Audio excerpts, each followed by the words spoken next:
الحمد لله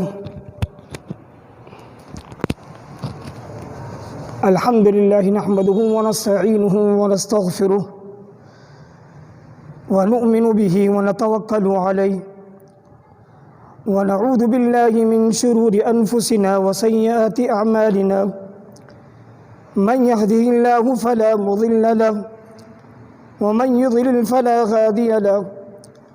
وأشهد أن لا إله إلا الله وحده لا شريك له وأشهد أن محمدًا عبده ورسوله صلى الله عليه وسلم. أما بعد فإن خير الحديث كتاب الله وخير الهدي هدي محمد صلى الله عليه وسلم وشر الأمور محدثاتها فإن كل محدثة بدعة وكل بدعة ضلالة وكل ضلالة في النار. من يطع الله ورسوله فقد رشد واهتدى ومن يعص الله ورسوله فقد ضل وغوى. أما بعد فأعوذ بالله السميع العليم من الشيطان الرجيم من همزه ونفخه ونفثه. بسم الله الرحمن الرحيم. قل إنني هداني ربي إلى صراط مستقيم دينا قيما ملة إبراهيم حنيفا وما كان من المشركين. قل إن صلاتي ونسكي ومحياي ومماتي لله رب العالمين لا شريك له وبذلك أمرت وأنا من المسلمين.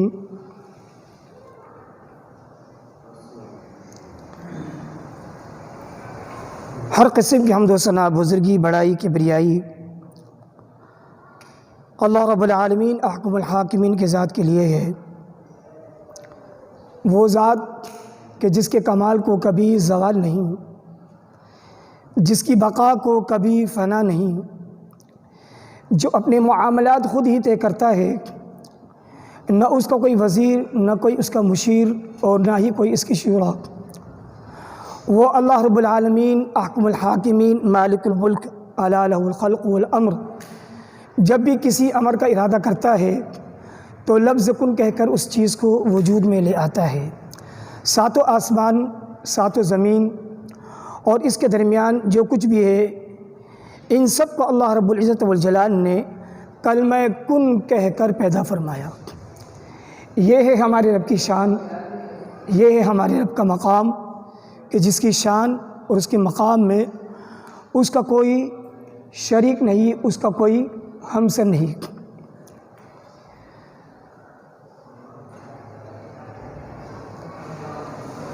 بے شمار بے حساب لاتعداد درود و سلام اللہ تعالیٰ کے تمام انبیاء اکرام علیہم السلام پر، بالخصوص ہمارے پیارے نبی آخر الزماں، امام الانبیاء، سید الرسل، سید البشر، خاتم النبیین محمد رسول اللہ صلی اللہ تعالیٰ علیہ وآلہ وسلم کی ذات اقدس و اکمل کے لیے ہوں. رحمتیں اور برکتیں ہوں اللہ کے نیک بندوں اور نیک بندیوں پر.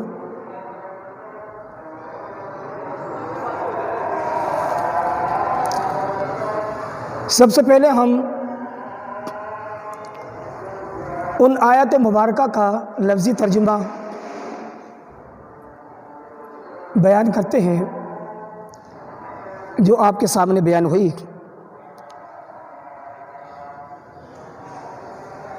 قل اننی ہدانی ربی الی صراط مستقیم.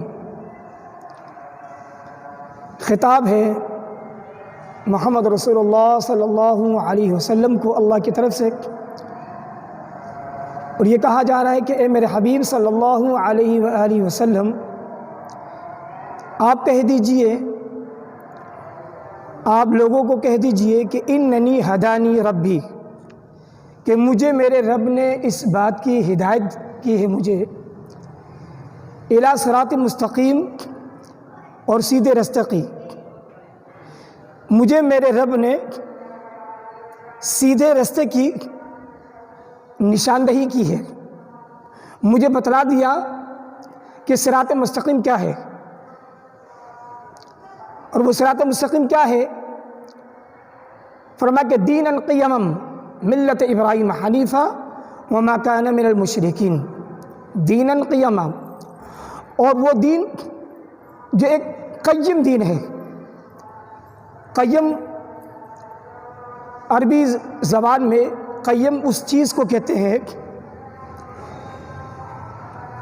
جو بالکل صحیح ہو، جو بالکل درست ہو، ہر لحاظ سے۔ کوئی چیز، کوئی ایک ایسی عمارت، آپ یوں تصور کر لیجئے، یوں مثال دے لیجئے کہ بادشاہ کا محل جو باہر سے بھی اور اندر سے بھی، باہر سے بھی اس کی جاذبیت اور خوبصورتی، اور اندر سے بھی ہر چیز مکمل طور پر ہے، کسی چیز کی کوئی کمی نہیں، اور دیکھنے والا یہ کہے کہ یہ ایک مکمل گھر ہے جس میں کسی قسم کی کوئی کمی نہیں۔ تو ایک مکمل چیز کو جس میں کسی قسم کا عیب نہیں ہو، جس میں کسی قسم کی کمی نہ ہو، اس کو کہتے ہیں قیم عربی میں۔ تو قرآن کیا کہتا ہے کہ میرے حبیب صلی اللہ علیہ وسلم آپ کو اور آپ کی امت کو جو ہم دین عطا فرمانے وہ دین قیم ہے، اور قرآن خود اس کی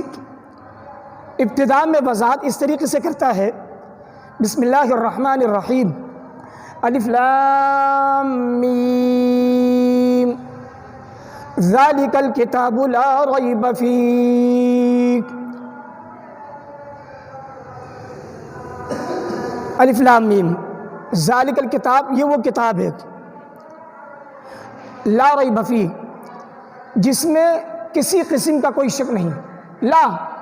لا کہہ کر نفی کر دی، بالکل بھی کسی قسم کا ریب، کسی قسم کا کوئی شک نہیں ہے اس قرآن کے اندر۔ اور مفہوم کے اعتبار سے معنی یہ ہوگا کہ یہ جو کتاب ہے، اس کتاب کے ذریعے سے جو تمہیں دین دیا جا رہا ہے، جو دین دیا جا رہا ہے، یہ ایک مکمل ایک ضابطہ حیات ہے پوری انسانیت کے لیے۔ آپ جانتے ہیں کہ خاتم النبیین محمد رسول اللہ صلی اللہ علیہ وآلہ وسلم سے پہلے اس دنیا میں جتنے بھی نبی آئے وہ ایک خاص قوم اور ایک خاص طبقے کے لیے اللہ پاک نے ان کو مبعوث فرمایا، حتیٰ کہ اولو العزم پیغمبر جناب ابراہیم علیہ السلام، جناب نوح علیہ السلام، جناب ابراہیم، یہ ترتیب ہے کہ جناب نوح علیہ السلام، جناب ابراہیم علیہ السلام، ٹھیک ہے نا، پھر اسی طریقے سے جناب موسیٰ، جناب عیسیٰ، یہ سارے نبی جو ہیں یہ ایک خاص قوم کے لیے آتے تھے، ایک قوم اور ایک طبقے کے لیے آتے تھے۔ جیسے کہ اللہ کے رسول صلی اللہ علیہ وسلم کا فرمان ہے کہ کان النبی یبعث الی قومہ خاصہ، کہ مجھ سے پہلے جو بھی نبی آتا تھا وہ ایک خاص قوم اور ایک خاص طبقے کے لیے ہوتا تھا، اور اس کا دائرہ بھی وہیں تک ہوتا تھا۔ مثلا مثال کے طور پر اگر کوئی نبی ایشیا کے کسی علاقے میں مبعوث فرمایا گیا، مثلا ترکستان کے اندر، تو وہ ترکیوں کا نبی ہوگا۔ ایشیا کے اس خطے میں جہاں ہم رہتے ہیں، بر صغیر میں جہاں پاک و ہند ہے، یہاں پر بھی نبی آئے، اور قرآن خود اس بات کی دلیل کے ساتھ وضاحت کرتا ہے کہ وَلَقَدْ بَعَثْنَا فِي كُلِّ أُمَّةٍ الرَّسُولِ، کہ کوئی ایسی قوم نہیں گزری اور زمین کا کوئی ایسا ٹکڑا نہیں ہے کہ جس میں ہم نے نبی کو نہیں بھیجا ہو، ہر قوم کے اندر اللہ پاک نبی آئے۔ اس خطے میں پاکستان، ہندوستان، اس میں بھی نبی آئے، سمجھے؟ ترکستان، بلوچستان، پھر اسی طریقے سے افغانستان۔ مقصد کہنے کا یہ ہے کہ ہر ٹکڑے میں، ہر قوم میں اللہ رب العزت والجلال نے انبیاء کو مبعوث فرمایا۔ فی کل امت رسول، ہر امت میں ہم نے رسولوں کو مبعوث فرمایا۔ ایک تو یہ دلیل واضح ہو گئی کہ پہلے جو نبی آتے تھے، مثلا مثال کے طور پہ اگر بر صغیر میں پاک و ہند کے اندر اگر کوئی نبی مبعوث فرمایا گیا تو اس کی تعلیم صرف اور صرف بر صغیر پاک و ہند کے لیے ہے۔ اگر کوئی نبی شام میں یا عراق میں مبعوث فرما گیا تو اس کی تعلیم شام اور عراق تک ہے بس۔ اگر کوئی نبی فلسطین میں مبعوث فرمایا گیا تو اس کی تعلیم، اس کا دین، اس کا مذہب، اس کا طریقہ صرف فلسطینیوں کے لیے ہوگا۔ میری بات سمجھ میں آ رہی ہے؟ اور مغرب کے کسی سائٹ پر کسی نبی کو اللہ پاک نے مبعوث فرمایا تو اس کی تعلیم، اس کا دین، اس کا مذہب، اس کا طریقہ صرف مغرب کے ان لوگوں کے لیے جس کو آج ہم نام دیتے ہیں، مثلا امریکہ کے لیں آپ، ٹھیک ہے نا؟ تو اگر آج کے امریکہ کے خطے میں اگر کوئی نبی آیا تو اس کی تعلیمات، اس کا دین، اس کا طریقہ، اس کا مذہب انہی لوگوں کے لیے تھا، محدود۔ لیکن خاتم النبیین محمد رسول اللہ صلی اللہ علیہ وسلم کہ جب باری آئی، جب اللہ پاک نے آپ علیہ السلام کو دنیا میں مبعوث کرنے کا ارادہ فرمایا تو پھر کیا کیا؟ بہت بڑا سامان کیا، بہت اہتمام فرمایا اللہ رب العزت نے۔ جی ہاں، اللہ رب العزت والجلال نے اپنے پیارے حبیب کبریا امام الانبیاء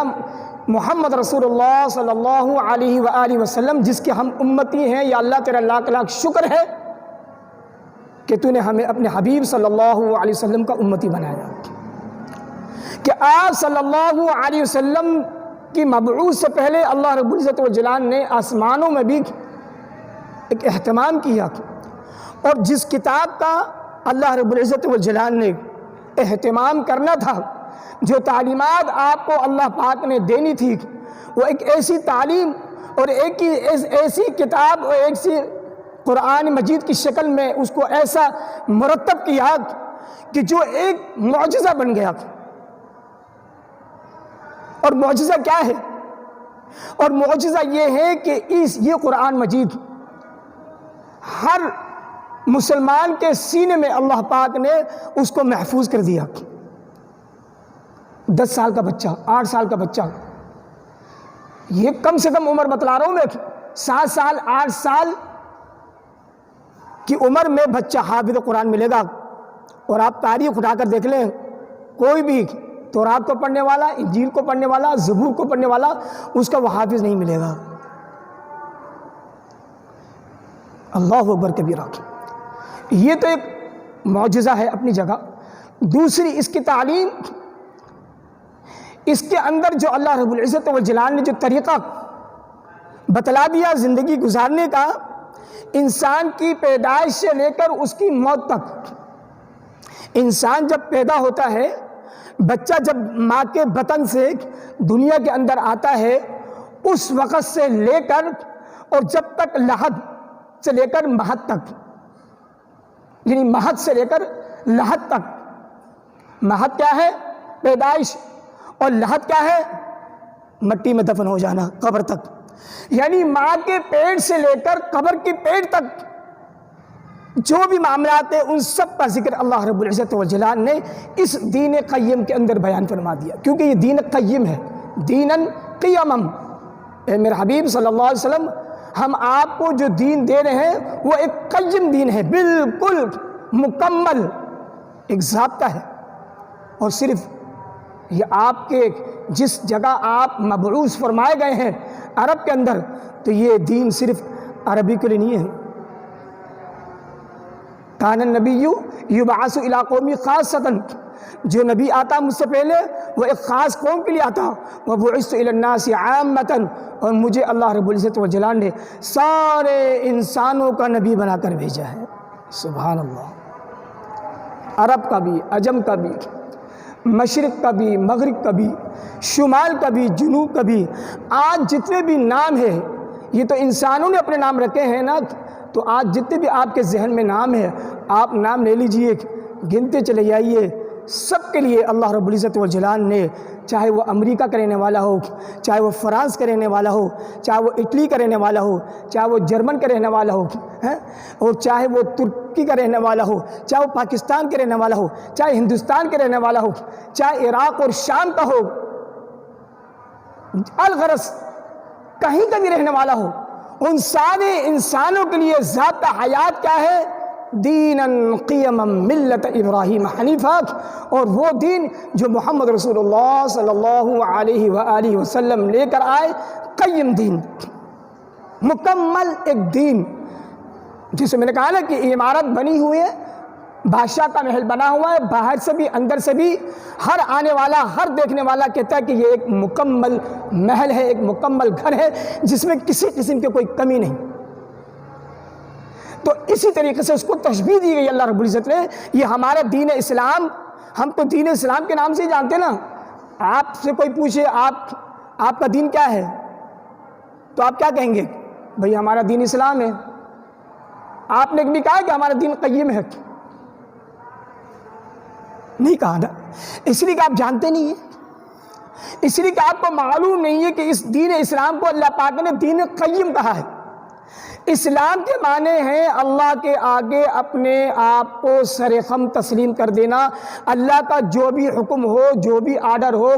آپ کی خوشی ہو، آپ کی غمی ہو، آپ نے کس انداز سے زندگی گزارنی ہے، خدا نخواستہ آپ کے گھر کے اندر فوتگی ہو گئی ہے، آپ کو کوئی پیارا فوت ہو گیا ہے، اب آپ نے اس کے لیے کیا کرنا ہے، اس کو کیسے غسل کرنا ہے،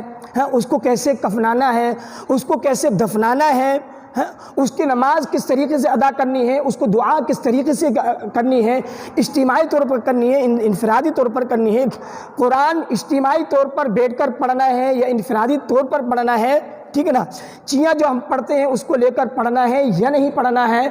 تیجا ہم نے کرنا ہے یا نہیں کرنا، 10واں ہم نے کرنا ہے یا نہیں کرنا، 40واں ہم نے کرنا ہے یا نہیں کرنا، برسی ہم نے منانی ہے یا نہیں منانی، یہ سب کا سب یہ دین القیم آپ کو بتلائے گا کیا کرنا ہے اور کیا نہیں کرنا۔ اسی طریقے شادی کا موقع ہے، نکاح کا موقع ہے، اللہ کے رسول صلی اللہ علیہ وسلم نے 8 اپنی زندگی میں 11 نکاح کیے، بیک وقت آپ کے عقد میں 8 ازواج مطہرات تھی اور ایک آپ کی لونڈی بھی تھی۔ تو کہنے کا مقصد یہ ہے کہ آپ نے 11 نکاح کیے اور بیک وقت آپ کی زوجیت میں 8 ازواج مطہرات تھیں۔ آپ کی بیٹی، پیاری بیٹی، جنتوں کی سردار سیدہ طاہرہ عابدہ فاطمہ زہرا رضی اللہ تعالی عنہا نے بھی نکاح کیا۔ جناب علی المرتضیٰ کے ساتھ آپ کا نکاح ہوا نا۔ اب آپ دیکھیں، آئیڈیل بنائیں، آپ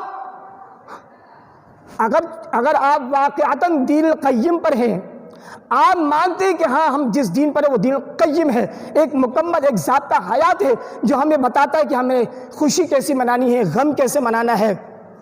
تو پھر آئیے آئیڈیل بنائیے سیدہ فاطمہ الزہرا رضی اللہ تعالی عنہ کی نکاح کا، بنائیے آئیڈیل سیدہ عائشہ طاہرہ رضی اللہ تعالی عنہ کو، بنائیے اپنا آئیڈیل حفصہ رضی اللہ تعالی عنہ کو، بنائیے اپنا آئیڈیل خدیجہ الکبریٰ رضی اللہ تعالی عنہ، بنائیے اہل بیت کی جو خواتین ہیں ان کو اپنا آئیڈیل بنائے کہ انہوں نے خوشی اور غمی کس طریقے سے اپنائی۔ غمی ان کیا بھی ہوتی، اہل بیت کے اندر خوشی بھی اور غمی، دیکھو کہ ان کی خوشی کیسے تھی اور غمی کیسے تھی۔ اہل بیت سے محبت تو کرتے ہیں، محبت کا دعویٰ کرتے ہیں، آج ہر شخص کہتا ہے، ہر سنی بھی مسلمان کہتا ہے، شیعہ مسلمان بھی کہتا ہے کہ ہم اہل بیت سے محبت کرتے ہیں، لیکن اہل بیت سے محبت کا تقاضا یہ ہے کہ اہل بیت کے ہر فرد کے کردار کو دیکھو، کیوں کہ وہ دین القیم پر قائم تھے، اسی دین پر قائم تھے، دین قیما، جو محمد رسول اللہ صلی اللہ علیہ وسلم لے کر آئے، جو تعلیمات وہی اہل بیت نے اپنائی۔ تو آؤ اہل بیت سے محبت کرتے ہو تو پھر آؤ اہل بیت کے نقش قدم پر، اہل بیت کے ایک ایک، چاہے وہ گھر کی خواتین ہو، چاہے وہ اہل بیت کے گھر کے مرد حضرات ہو، دیکھو کہ انہوں نے کیسی خوشیاں اپنائی اور غم کے معاملے میں انہوں نے کیا طریقہ انداز کیا، تجارت انہوں نے کی تو کیسے کی، انہوں نے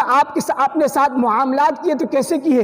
ان کا دائرہ صرف اپنے گھر تک نہیں تھا، ان کا دائرہ عرب تک نہیں تھا، ان کا دائرہ دنیا تک، کونے کونے تک تھا۔ اہل بیت دنیا کے کونے کونے تک گئے، اہل بیت نے اللہ کے دین کو دنیا کے کونے کونے تک پہنچایا۔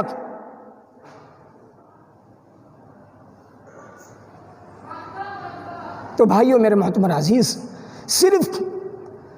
دعوے سے نہیں بات چلے گی۔ اگر صرف بات دعوے سے کرو گے،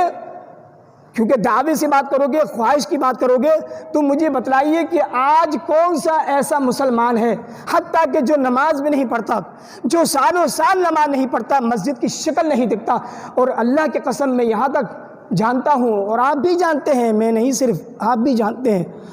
جو سالوں سال یا تو سالوں سال مسجد میں نہیں آتی، حتیٰ کہ جب عید کا موقع آتا ہے اس میں بھی وہ نماز کا اہتمام نہیں کرتے، عید کا بھی۔ اللہ اکبر کبیرہ، جو پورا سال اللہ کے گھر کا دیدار نہ کر سکے، وہ کتنا بڑا بد نصیب ہوگا وہ شخص، مجھے بتائیے۔ جو اپنے آپ کو رات دن کام میں کھپا دے اپنے آپ کو، اور جب اس سے کہا جائے کہ اللہ کے بندو تم کون ہو، تم مسلمان ہو، یہ تمہارا جسم اللہ کے گواہی دے گا کہ یا اللہ اس نے مجھے سکون نہیں دیا، یا اللہ اس نے مجھے روحانی غذا نہیں دی، تو پھر کیا جواب دو گے حضرت؟ عمر گزر گئی، بچوں کو پالا،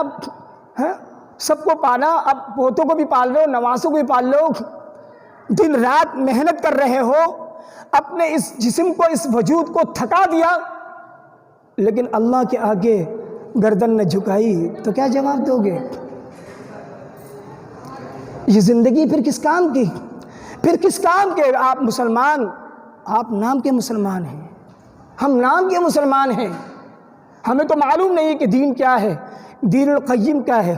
دین اسلام کیا ہے، اسلام کے کیا معنی ہے، دین کے کیا معنی ہے، پتہ ہی نہیں ہے۔ دین، ہر کوئی کہتا ہے دین کے کیا معنی ہے، پتہ ہے کسی کو؟ دین کے معنی ہے طریقہ، اب کسی کو پتہ ہی نہیں ہے۔ اسی طریقے سے قیم، میں نے کہا کہ دین القیم، ہم آپ کو وہ دین دے رہے جو قیم، آج تک کسی کو نہیں پتا قیم کیا ہے، کسی کو یہی نہیں معلوم کہ ہم ملت ابراہیمی پر زندگی گزار رہے ہیں۔ کیوں کہ اتنا بڑا وصف اللہ رب العزت والجلال نے سیدنا ابراہیم خلیل اللہ علی نبینا علیہ السلام کو عطا فرمایا۔ دیکھیں یہ جو مہینہ چل رہا ہے، ذی الحجہ کا مہینہ چل رہا ہے 2020، اور ہجری کیا ہے 1441، ٹھیک ہے، اور عید الاضحیٰ کے بعد کا غالباً یہ دوسرا جمعہ ہے، ایسے ہی نا۔ تو ابھی ہم بالکل قریب ہے ان دور سے جو ابھی حج کا فریضہ ادا ہوا اور قربانی ادا ہوئی۔ یہ حج اور یہ قربانی، اس کا فلسفہ کیا ہے؟ یہ کس بات کی نشاندہی کرتی ہے؟ یہ کس بات کو یاد دہانی کراتی ہے؟ نہیں معلوم۔ یقین کریں کتنے ایسے لوگ ہیں، 22 لاکھ عازمین حج میں ہم مشاہدے کی بات کر رہے ہیں، ہم یہ مسلمان، دیکھو آج کیلکولیشن کرنا کوئی مشکل بات ہے کہ کتنے افراد آج پہنچے ہیں۔ مطلب اس 2020 کو چھوڑ کے آپ 2019 میں آ جائیے، پھر 2018 میں آ جائیے، پیچھے رہیے، تو کتنا مجمع ہوتا تھا۔ یہ تو وبائی امراض کی وجہ سے کچھ احتیاطی تدابیر کی بنا پر، ٹھیک ہے نا، تعداد میں کمی آئی، ٹھیک ہے نا، یہ ایک عذر تھا، اور اللہ کا شکر ہے کہ الحمدللہ اس عذر میں بھی اللہ رب العزت والجلال نے اپنے گھر کے طواف کو جاری رکھا، سبحان اللہ، الحمدللہ۔ اور وہ خوش قسمت ہیں کہ جنہوں نے ایسے موقع پر بھی حج ادا کیا، اللہ تعالیٰ ان کے حج کو مقبول و منظور فرما لے، بولو آمین۔ لیکن اس سے پہلے 22 لاکھ کا مجمع، اور اس 22 لاکھ کے مجمع میں کتنے ایسے لوگ ہیں کہ جنہیں حج کا طریقہ نہیں آتا۔ سالوں سال کتنے لوگ عمرے پہ جاتے تھے، عمرے کا طریقہ نہیں پتہ لوگوں کو، تو بھائی آپ جس دین پر قائم ہیں، جس طریقے پر قائم ہیں، وہ طریقہ آپ کو آتا نہیں تو آپ مسلمان کیسے ہیں؟ آج کا عیسائی، آج کا یہودی، وہ اپنے دین میں اگرچہ باطل ہے، اللہ کے نزدیک یہودیت اور عیسائی نہیں چلتی اور نہ چلے گی، وہ باطل ہے، لیکن اس کے باوجود بھی وہ باطل ادیان والے اپنی عبادت کے ہر عمل کو، ہر جس کو وہ جانتے ہیں، ان کا چھوٹا بھی جانتا ہے، ان کا بچہ بھی جانتا ہے، ان کے بڑے بھی جانتے ہیں، ان کی عورتیں بھی جانتی ہیں کہ ہم نے عبادت کس طریقے سے کرنی ہے۔ بچپن ہی سے ان کو تربیت دی جاتی ہے۔ کوئی یہودی کا بچہ ہے تو اس کو بچپن سے ہی تربیت دی جاتی ہے، بڑا ہوتا ہے تو مکمل ایک طرح سے ربی بن جاتا ہے۔ اسی طریقے سے عیسائیوں کا معاملہ، اسی طریقے سے ہندوؤں کا معاملہ، اللہ ماشاء۔ اور مسلمان، اللہ اکبر کبیرہ، اپنے گھر میں، مسلمان کے گھر میں پیدا ہوا، پروان چڑھا، لڑکپن گزرا، جوانی گزری، بڑھاپا بھی گزر گیا، اور وہ دین اسلام اور دین قیم کو سمجھ نہیں پایا، نہ عمل کر پایا۔ جب وہ سمجھے گا نہیں تو عمل کیا کرے گا؟ تو پھر بتائیے کہ خسر الدنیا والآخرہ، تو اس کی تو دنیا بھی خسارے میں گئی اور آخرت بھی خسارے میں گئی۔ سوچے ذرا، ایک یہودی اور عیسائی، جو آج کے یہودی اور عیسائی جو آج دنیا میں ترقی کر کے آسمان سے لے کے زمین کے تہ تک پہنچ گئے اور پرتعیش زندگی وہ گزار رہے ہیں، ہر چیز، ہر سہولت ان کے پاس میسر ہے، اور دنیا کی ہر طرح کی طاقت اور معدنیات اور وسائل ان کے قبضے میں ہے، تو بظاہر مادت کے ساتھ بظاہر وہ ہم سے پھر کتنے اچھے ہیں؟ سوچو ذرا، وہ ہم سے کتنے اچھے ہیں، ہر طرح سے ترقی کے عروج پر ہے وہ، لیکن دین سے خالی ہے۔ اور ہمارے پاس کیا ہے؟ ہمارے پاس کون سی ترقی کے سامان ہے؟ آج کے مسلمان، بتائیے ذرا مجھے، دنیا کے معاملات میں آج کوئی سائنٹسٹ ہے مسلمان؟ کوئی بھی نہیں ہے۔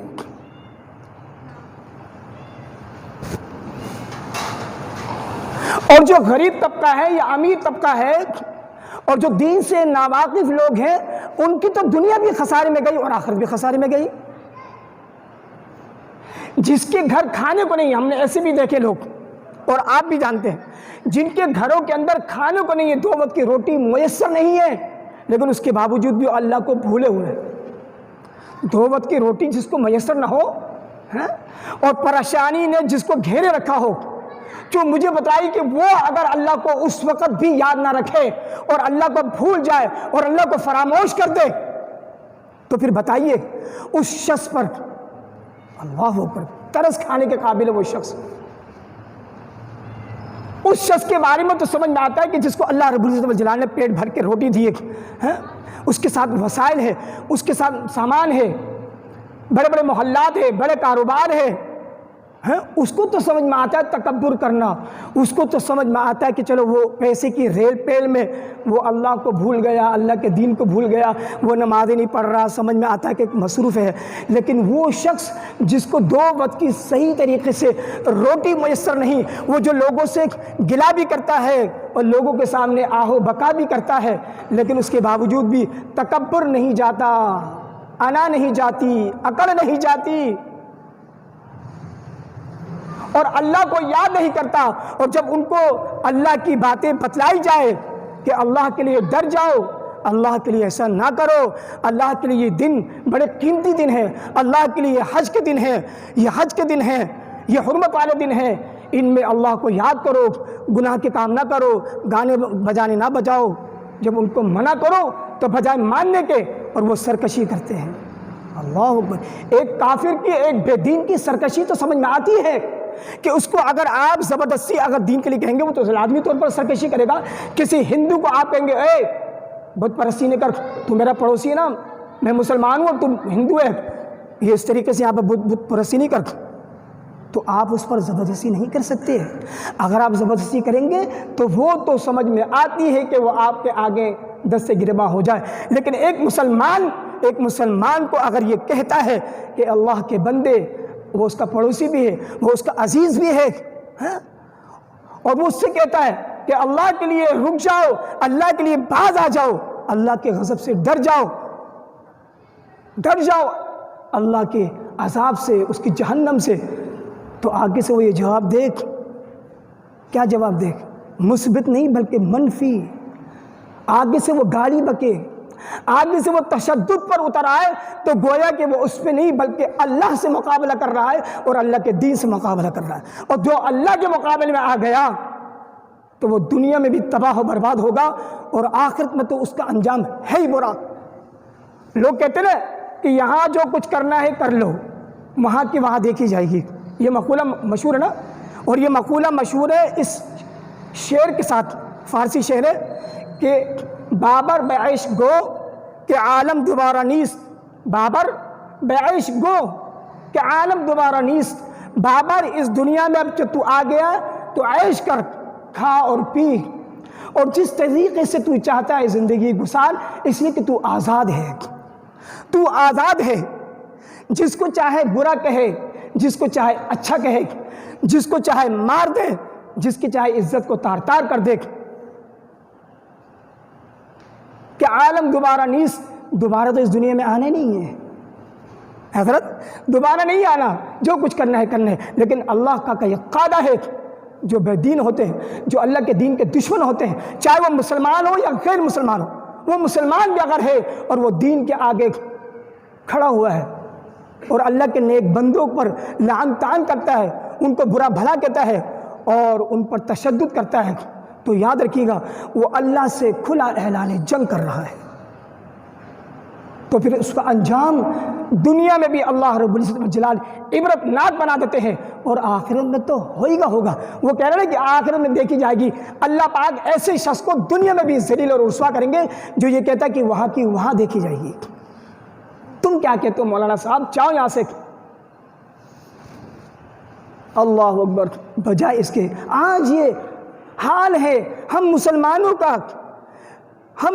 کا جس میں اکثریت اس طریقے سے ملوث ہے۔ آج آپ پوری اپنے معاشرے میں نظر دوڑا کے دیکھ لیجئے، کیا یہ صورتحال نہیں ہے؟ صرف ایک گھر کی کہانی نہیں ہے، یہ صرف ایک گھر کی کہانی نہیں ہے، یہ تو میرے اپنی مشاہدے کی باتیں جو میں آپ کو بتا دیا، جو میں نے اپنی آنکھوں سے دیکھا، جو میں نے اپنی آنکھوں سنا، وہ میں بتلا رہا ہوں اس منبر رسول کے اوپر کھڑے ہو کر۔ ایک تو یہ ہوتا ہے کہ سنائی باتیں ہوتی ہے کہ فلاں جگہ سے میں نے سنا، فون آیا کہ اسی طریقے سے یہ فلاں کے ساتھ یہ کیا، فلاں چھوٹے نے فلاں کے ساتھ یہ کیا، فلاں بھانجے نے اپنے ماموں کے ساتھ یہ کیا، فلاں بھتیجے نے اپنے چاچا اور تایا کے ساتھ یہ بدسلوکی کی، بدتمیزی کی۔ یہ تو ہمارے اپنی مشاہدے کی باتیں میرے، اس لیے میں حق بیان کر رہا ہوں، اور یہ کہانی ہر مسلمان الا ماشاءاللہ گھر کی ہے، مسلمان گھرانے کی۔ تو آپ بتائیے کہ جو دین قیم کو سمجھے گا نہیں، جو دین قیم پر عمل نہیں کرے گا، تو اس کی قربانی کا مقصد کیا ہوا؟ اس کا حج کرنے کا مقصد کیا ہوا؟ پھر پورا نہیں ہوا۔ اس کا عمرہ کرنا بے معنی ہو گیا، اس کا حج کرنا بے معنی ہو گیا، اس کا قربانی لاکھوں کی، آج کروڑوں روپے کی قربانی ہو رہی ہے، اس کی کروڑوں روپے کی قربانی رائگاں چلی گئی اگر اس نے دین قیم کو نہیں سمجھا اور اس پر عمل نہیں کیا۔ اس کا حج اس سال اس نے حج بھی کر لیا، قربانی بھی کر لی، گئے ہوں گے نا،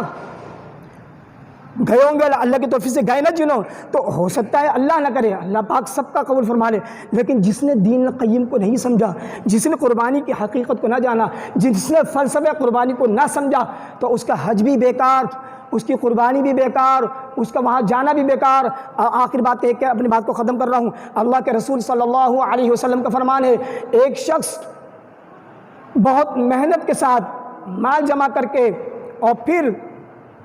پیدل سفر کرتا ہے، اور پھر وہ وہاں پر پہنچتا ہے حج بیت اللہ کے اندر، عرفات میں کے میدان میں کھڑا ہے، پراگندہ ہے، بال خاک آلود ہے، کپڑے خاک آلود ہے، ابھی نہیں ہے، ابھی تو ایک صفائی ستھرا کے اہتمام ہو گیا نا، اس سے پہلے عرفہ کے میدان میں کیا تھا؟ اللہ اکبر کبیر، اب تو عرفہ کا میدان نہیں رہا نا، پہلے عرفہ کا میدان تو ایسا تھا کہ آپ بغیر پراگندہ ہوئے رہ نہیں سکتے تھے۔ تو فرمایا کہ بال میں مٹی اٹی ہوئی ہے، جسم کے اوپر مٹی اٹی ہوئی ہے، اور وہ ہاتھ ہلا کر کہتا ہے کہ یا ربی یا ربی یا ربی یا ربی مجھے معاف فرما، تو اللہ پاک اس کی ہر دعا پر اس کو کہتا ہے کہ مطعم حرام وملبسک حرام فأنا یستجاب لک، تیرا کھانا حرام کا، تیرا پینا حرام کا، تیرا لباس حرام کا، تیرا دین نہیں کامل، تو دین قیم پر قائم ہی نہیں ہے، تیری دعا کیسے قبول ہوگی؟ اللہ بس اب مجھے بتلائیے، ہم یہاں پر نماز پڑھ رہے ہیں نا، ہم کس لیے آتے ہیں؟ اس لیے کہ ہماری عبادت قبول ہو، ہماری نمازیں قبول ہو، ہے نا؟ اور مسجد حرام کے اندر ایک نماز 1 لاکھ، اور عرفات کے اندر کھڑا ہو کر جس کو اللہ پاک یہ کہہ دے کہ تیری دعا قبول نہیں ہوتی اس لیے کہ تو دین پر قائم نہیں، تو دین القیم پر قائم نہیں، تو تیرے کو دین کا تو طریقہ نہیں آتا، تو تو نے تو دین کو صحیح طریقے سے سمجھا نہیں، تو نے حج طریقے سے سنت کے مطابق کیا نہیں، تیری دعا کا قبول ہوگی؟ اب سمجھ میں آ گئی؟ اللہ پاک سے دعا کہ اللہ پاک ہمیں صحیح معنی میں دین اسلام جو دین قیم اللہ پاک نے ہمیں عطا فرمایا، بات تو ابھی بہت کچھ باقی کہنے کی، انشاءاللہ تعالیٰ پھر اللہ رب العزت نے موقع دیا تو اسی موضوع پر آگے چلیں گے۔ اللہ پاک ہمیں عمل کی توفیق عطا فرمائے۔ اقول قولی ھذا واستغفر اللہ لی ولکم۔